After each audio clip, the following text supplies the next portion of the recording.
Bonjour, Ortec vient de décrocher le prix Large Cap France lors de nos grands prix CF News de la croissance externe du Sud-Est et à juste titre puisque le groupe Provençal a réalisé 7 build-up en 12 mois. On citera 3C Metal, Saturn et plus récemment Witech. Nicolas Gastomoisy, bonjour. Bonjour. Vous êtes le directeur administratif et financier et membre du comité de direction d'Ortec. Maud Moulin, vous êtes de BPI France. La première question sera pour vous, Nicolas. On l'a vu, vous êtes un groupe d'ingénierie et de travaux. Votre chiffre d'affaires, c'est 1,6 milliard. Absolument. Donc, pour faire rapide, groupe d'ingénierie et de travaux au service des industries et du tertiaire depuis plus de 30 ans. Nos nombreux métiers s'articulent autour de 3 missions principales: concevoir, construire et préserver.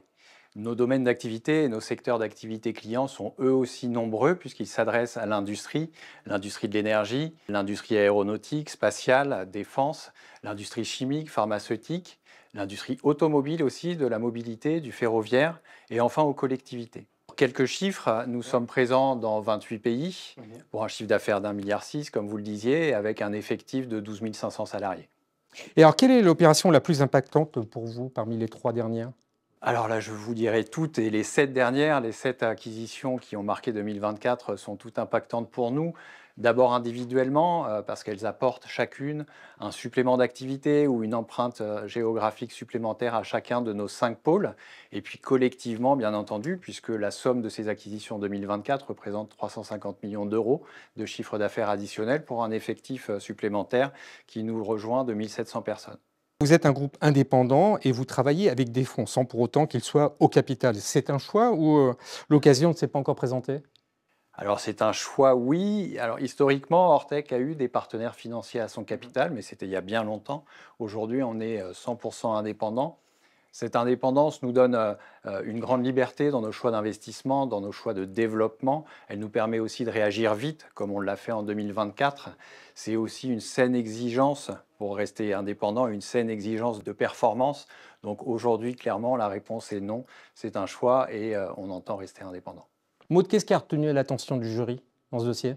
C'est vrai que la récompense ce soir, elle est plutôt de soin de récompenser Ortec. En fait, ce qui a vraiment différencié Ortec, c'est au-delà de sa croissance externe et le dynamisme assez soutenu. On parlait effectivement de 7 build-up sur 2024. C'est aussi cette capacité du groupe à allier croissance avec son engagement environnemental, plus largement sur tous les sujets RSE, sur des métiers exigeants. Le jury a été aussi sensible à l'agilité du groupe, sa démarche d'innovation continue sur des métiers exigeants et des défis à adresser demain sur la défense, sur le domaine du nucléaire, sur le domaine de la mobilité, mais également en France et son rayonnement à l'international. Et donc voilà, ce soir, je pense que le jury est très heureux de récompenser cette belle ETI familiale et aixoise. C'est aussi une reconnaissance des équipes qu'il y a derrière pour leur engagement et puis leur audace. En tout cas, vous en parlez très bien. Maud, Nicolas, merci à vous. Merci à vous. Merci.